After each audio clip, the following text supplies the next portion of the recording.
Hi everyone, here's a video on how to hit the low spinner. This is looking at Graham McDowell here.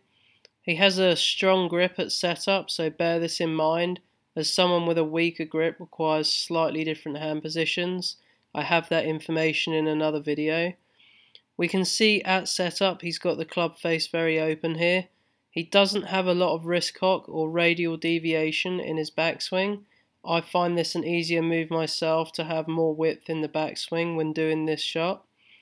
He keeps his weight more centered, but it's not 100% on his front leg because he has externally rotated his back leg here, so there is some loading onto his right side. The front hip hasn't dropped excessively. Halfway down he has rotated his lower half slightly but kept his chest very much facing the ball. There's not much chest rotation going on here.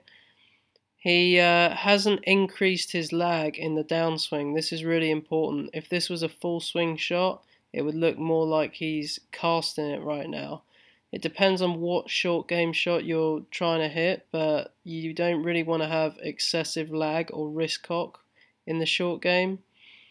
If we compare the club face and hand positions from halfway down to pre-impact, we can see the club face is closing slightly as his front wrist is starting to move into flexion and ulnar deviation, as we can see it's starting to point more down towards the ground.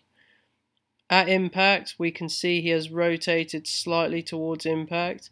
He hasn't slid way out in front of the ball, which is a tendency for people who have a lot of weight on their front leg on their short game swings.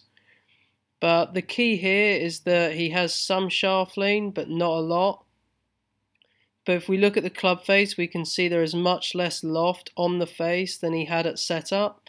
This is really important because if you want to add spin, your spin will be most optimum at a lower flight. So too high, the ball will land just softly on the ground and not have much spin, or too low, it will be more like a knuckleball and go right through the green. So to get this right, as we just pass through impact, we can see very different to the full swing. The club head is starting to pass the hands much earlier, so he's releasing the club much quicker than he would in his full swing. So there's a fine balance here to mastering the spinning wedge shot. You have to have an element of de-lofting the club to get the right trajectory and also drive your hands through like you would in your full swing. But once you're in this position, you want to feel like you're flipping it and letting the club head pass your hands through the shot much earlier than normal. Please check out my website www.swingforce.co.uk and follow me on Instagram at swingforce1990.